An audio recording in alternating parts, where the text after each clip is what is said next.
the first to know Nsem-Pii TV. And a national dialogue on tax leakages in Ghana also our UPSA na mpanyinfoɔ atitiriw bebree na ɛkɔpie mu wɔ hɔ. Na former president Agyekun Kuffour ɛkɔpie mu wɔ hɔ. Saa nso na Dr.Amin Mohammed or the former finance minister ɔno nso kɔpie mu wɔ n'abusuafoɔ ɛnɛ wakyerɛ sɛ ɔyɛ nimdefoɔ, wakyerɛ atofoɔ sɛm paa sɛ ɔtene economics ne yie paa ɛwɔ tax ho nsɛnsɛm. Yɛbɛka yɛ NPP free aban mu na wɔn gya Ghana with a GDP of 7% and above. But atofoɔ sen raising the budgets, reduce the budgets. At the end of the day, or the two just say wɔn expectation and wɔn forecasting is wɔn 4%.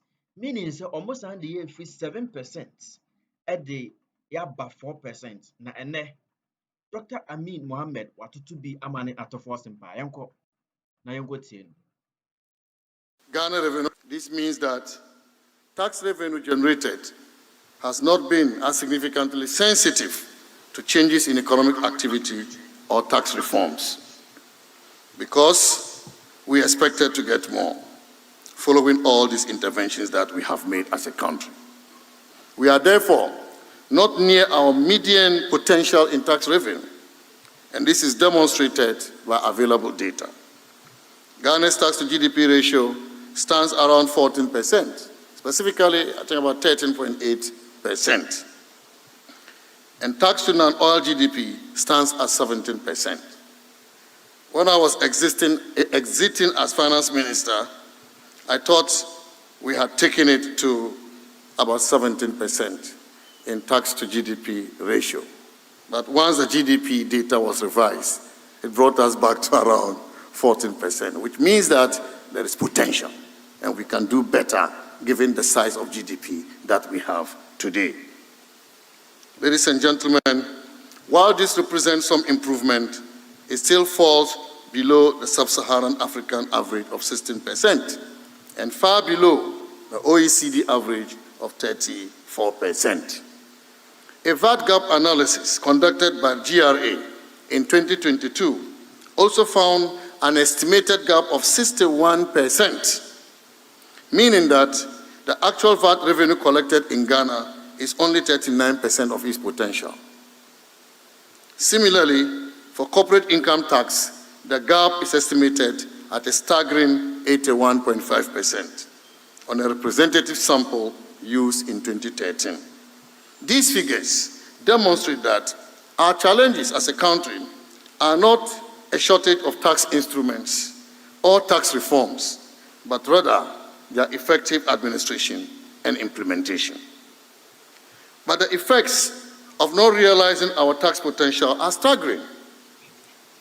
They represent the much-needed schools that are not built, the hospitals that are not equipped, and the roads that are not paved.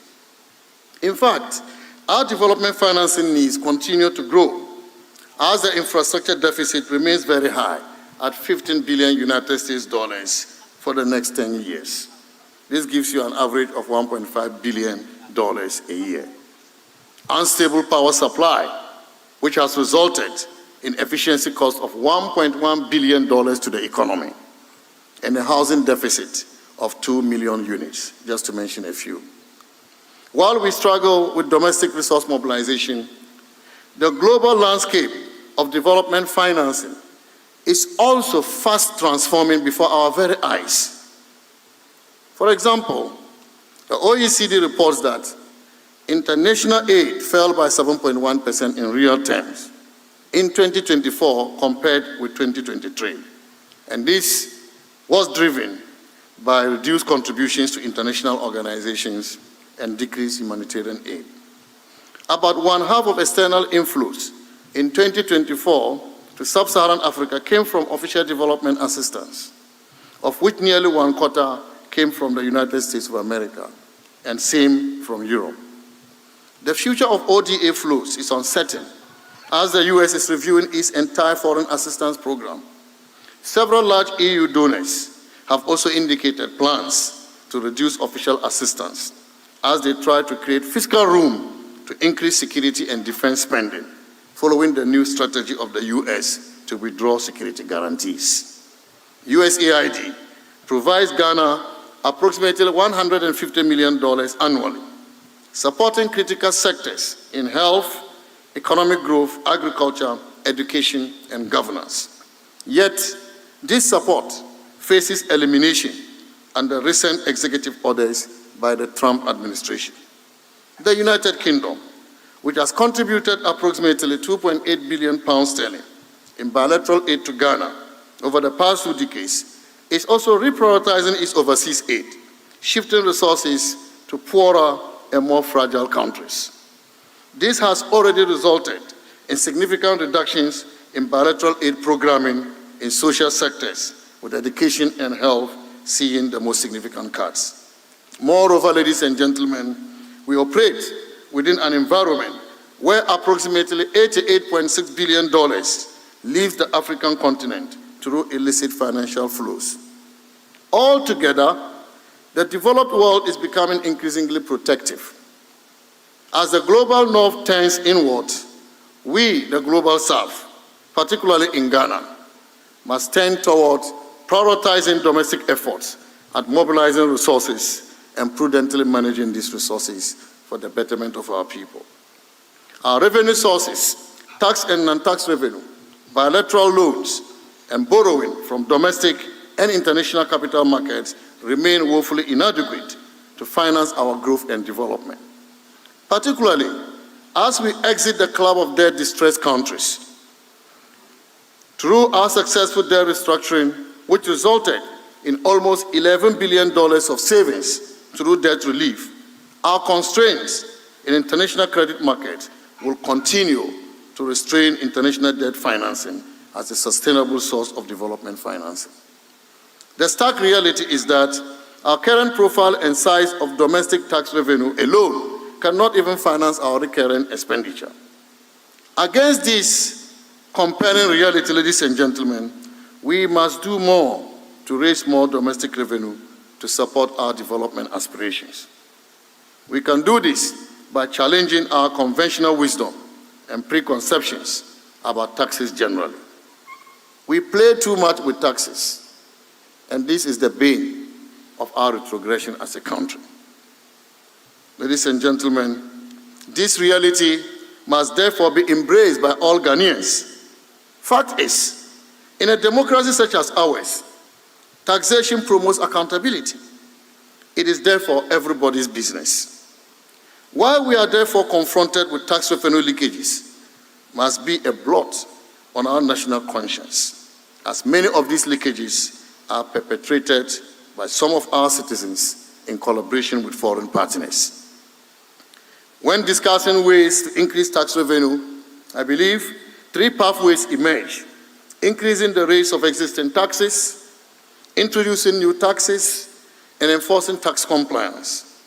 Given our current circumstances, the evidence overwhelmingly suggests that compliance, which includes the broadening of the tax base, is our most promising avenue. For example, think of our tax system as a water pipe with numerous leakages.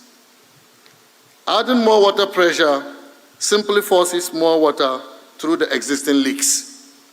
The logical solution, therefore, is to fix the leaks first, ensuring that what flows in also reaches its intended destination. As a result of the leaks in our tax system, tax administration must sit at the center of our tax efforts.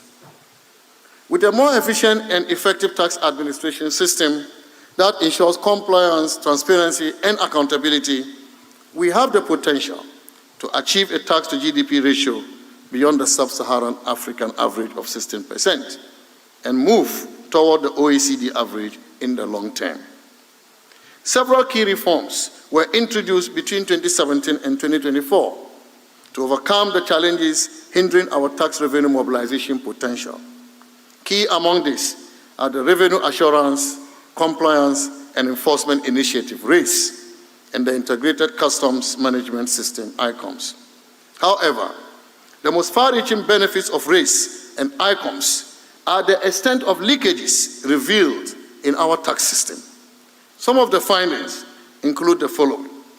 The free zones audit, which we conducted, showed that the non-enforcement of the letter of commitment did a major blow to our country. This was therefore introduced, taking effect from February 2024. A customs infrastructure audit, which we also conducted, revealed major scanner inefficiencies and lack of integration with ICOMs at key borders, including Aflao, Elubu, and Takoradi. We engaged 12 mining and oil companies for post-clearance audit, which uncovered potential mismatches between declarations and actual exports. We engaged top 40 exporters, and we identified many unpaid taxes by them. We managed to recover some of them. And so to address some of these challenges, we further streamlined customs processes as well as data management and enabled cross-border risk profiling. We recently, ladies and gentlemen, also implemented some other measures initiated at the Ministry of Finance to address tax revenue leakages. The number one that is at the core of our strategy is the medium-term revenue strategy, 2024 to 2027, which provides a clear path on legislative, policy, and administrative reforms needed to increase revenue and plug the leakages. The MTRS, as we call it, is effectively a roadmap for the transformation of the tax architecture. We also launched a comprehensive digitalization drive to streamline tax administration and reduce the heavy dependence on human interventions that create opportunities for leakage. This is what we call faceless tax system. When we remove the human element from routine tax processes, we minimize corruption and maximize compliance. Want to start trading, but don't. Numbers of all Ghanaian citizens who have registered for the Ghana card, now integrated with the tax system, has also made it easier, far easier indeed, for tax authorities to identify all eligible taxpayers. We invested in building the capacity of GRA officers to effectively engage with multinational companies. These companies employ sophisticated tax consultants to minimize their tax liabilities. We designed a strategic communication plan that prioritizes sustained civic education across the country to build tax-compliant citizens. A cornerstone of our reform measures was also the rollout of the electronic VAT, the EVAT scheme, which enables the government to gather real-time data on taxpayers, particularly institutional ones, for the first time in the history of GRA. Even though, ladies and gentlemen, these reforms are expected to have far-reaching impact, there are still major challenges to be addressed, particularly in tax administration, tax scoping and design, as well as revenue maximization. Ladies and gentlemen, I would like at this stage to make some key observations which will likely affect tax administration and tax revenue maximization going forward. Number one, high-income sectors like the extractive industries offer boundless opportunities to mobilize tax revenue. It was Otto and his colleagues in 2006 who said, and I quote, "In matters of mining taxation, governments rarely believe that companies pay too much tax. Companies rarely believe that they pay too little tax. And citizens rarely believe that they actually see tangible benefits from the taxes that are paid," unquote. And so this tells you mining taxation is a complex arena, and we therefore need to find ways to tackle these problems associated with the mining sector. But what is clear to me, ladies and gentlemen, is that the current approach to taxing this sector in Africa, including Ghana, creates uncertainty, which could dampen investments in the sector overall. I do not believe that we should tax windfalls from mining companies by using tax handles outside the mineral agreements, such as what we experienced with the increase in the growth and sustainability levy on mining companies. I propose instead a comprehensive fiscal regime with windfall tax features, such as resource rent taxes, to be the basis for legislative review and renegotiation of mineral agreements. This way, mining companies will incorporate these fiscal elements into their project assumption, thereby minimizing risk to investment. Number two, illicit financial outflows continue to be a major drain on our revenue potential. Yet, national legislation is inadequate to address this canker. Aside from strengthening legislation, we must critically examine issues such as debt loading, cost inflation, and cost recovery techniques, which are used to understate tax revenues. Some of these practices have already emerged in a recent audit on upstream petroleum taxes by GRA, which have become the result of international arbitration. Number three, the tax base in Ghana is still narrow, as the economy is largely dominated by the informal sector. Tax experts do not support the use of limited resources to pursue low-income earners for taxes. This is consistent with the canons of taxation. However, ladies and gentlemen, the informal sector in Ghana is quite huge to be ignored, as it constitutes about 92% of all registered companies in Ghana, 85% of all manufacturing jobs in Ghana, and 72% of all of our GDP. We can therefore structure or restructure, if you like, our SMEs through formalization and or corporatization of their operations, support them with long-term financing and training to make them profitable, sustainable, and thereby become an important source of tax revenue. Next one, tax policy and administration is an important factor in determining the size of tax collection. The main policy instruments here, such as compliance, enforcement, reliefs, and exemptions, have undermined our tax system for long, as we continue to grapple with suboptimal level of policy combination that does not effectively assure revenue maximization. I'll give you an example. The Ministry of Finance in October 2024 published a report which shows that many businesses below the VAT registration threshold choose to register for VAT. But the survey data also suggests that there are many businesses above the threshold that should register, but who do not. They don't register for VAT at all, and they are getting away free. And this is why you have a gap of 61%.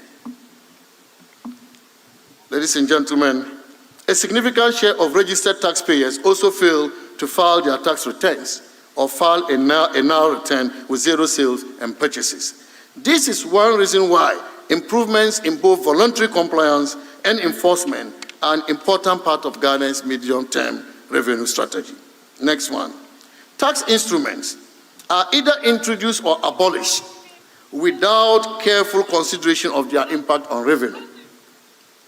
For example, a study by the Ministry of Finance again shows that